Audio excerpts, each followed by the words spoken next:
So Julian, you told me that the movie Rue Curiol was your thesis movie Yeah. for the film school.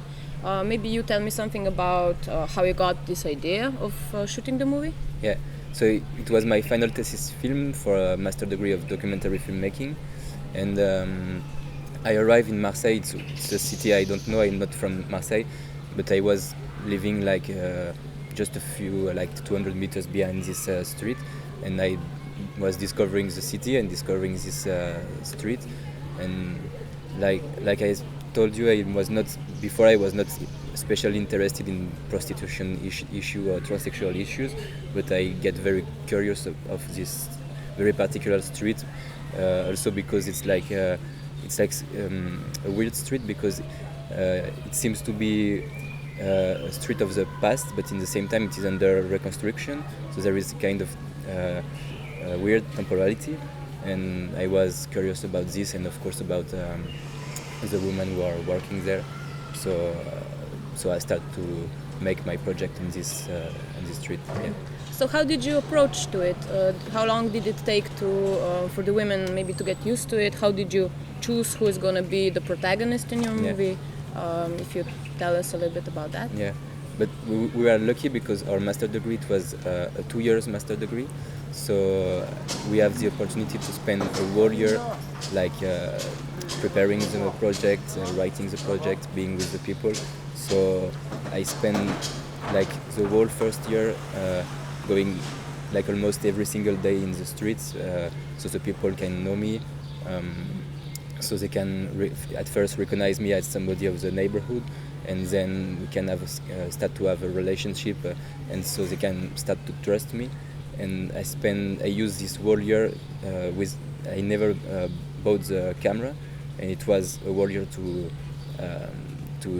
build a trust relationship, confidence relationship. And at the very beginning, I thought my plan was to do a biggest movie, like focus on the whole street, just not prostitutes, but also the inhabitants of the streets, the people who work there, like in the bars, the people who work on the construction. And but then it's during the writing process and also the shooting process and the editing process, it started to focus naturally on these three characters. At first, it was because because as you say, there is like maybe 10 or 12 or 15 more prostitutes who are working there. But at first I did it with them because they were the only one who accept to be filmed, to appear with their faces, and also because the other one didn't want to appear because they have a family, child, they don't know what they are doing. And but it was okay with me to focus on these three characters because they have a common stories.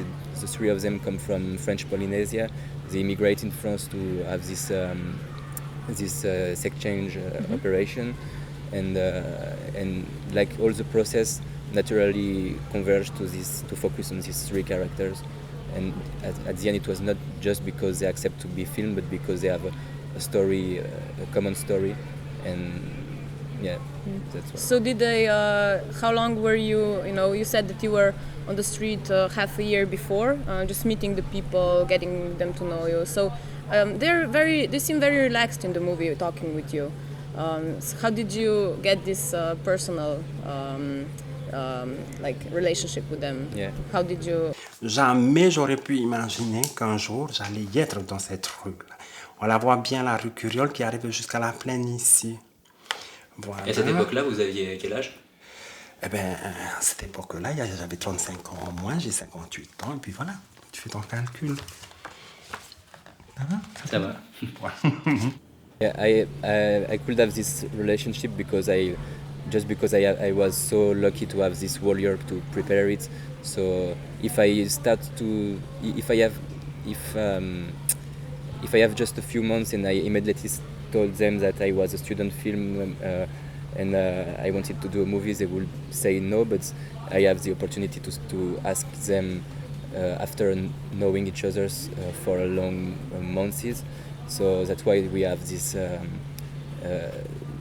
quality of the interview. It's because they know me. When we do the first interview, they already knew me for 1 year. So it was we spoke so much in the street.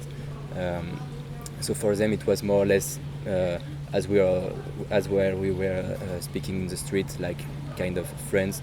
So that's why they could they can trust me. They know who I am, and we already spoke a lot of all these issues. So when we were in the interview process, it was all natural because we spent a lot of time together before. Yeah. So you said it was an interesting relationship because they were they had all three the same kind of how do you say experience, but they're very different. They were also different to you in your in the relationship with you. So maybe if you tell a little about that. Yeah. As I was a film student, it was like for them they have the impression that it was not that professional.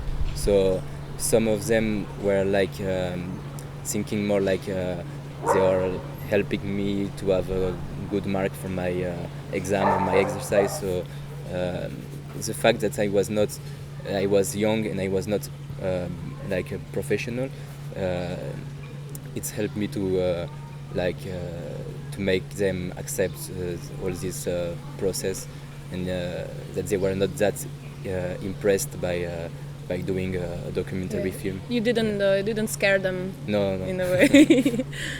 So you said we see in the movie that there's a lot of construction going on, and you told me a little bit about this. Why was it happening in Marseille? Yeah.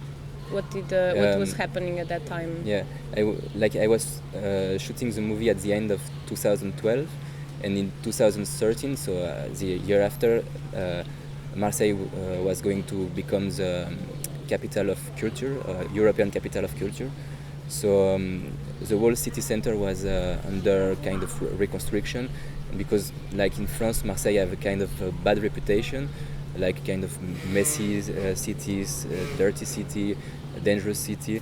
So I think like a lot of people think that they did all this construction to more or less to clean the city. So when the capital of culture will start, the city will be better for tourism, for example.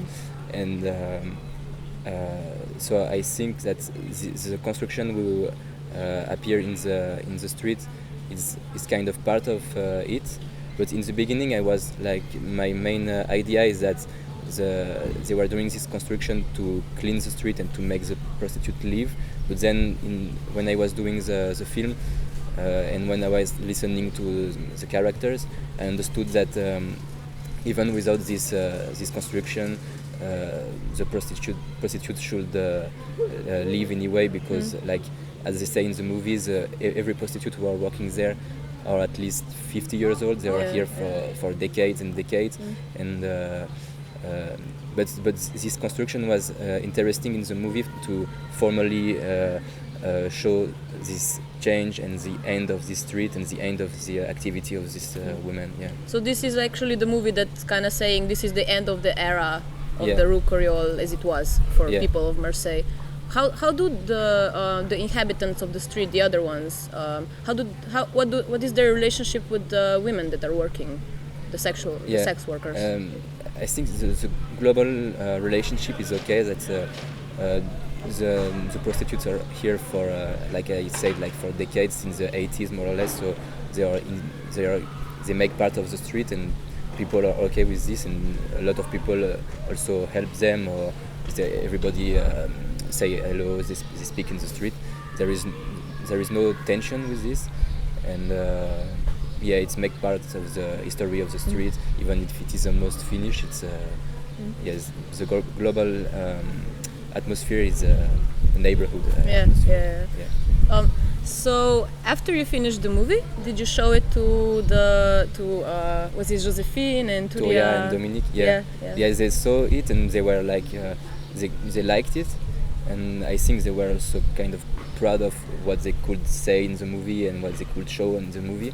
But in the same time, like just after finishing the editing, we had a kind of big screening in Marseille with the other movie made in the master, and every other movie, the characters of the movie came to the screening. It was like normal, but they told me that they were going to come, and at the end I wait for them until the screenings. They didn't come, and I think like they are proud of the movie, but at the same time it's still difficult to face the public, like they were afraid if the public like make fun of them or laugh. So there is these two things. They are proud of the results, they like the movie, but it's still a little bit difficult to show it. And, yeah. You're a filmmaker, but you also now live in Spain. You're from France and now you live in Spain. So how do you think your future as a filmmaker and as a kind of also migrant is gonna look like? Yeah.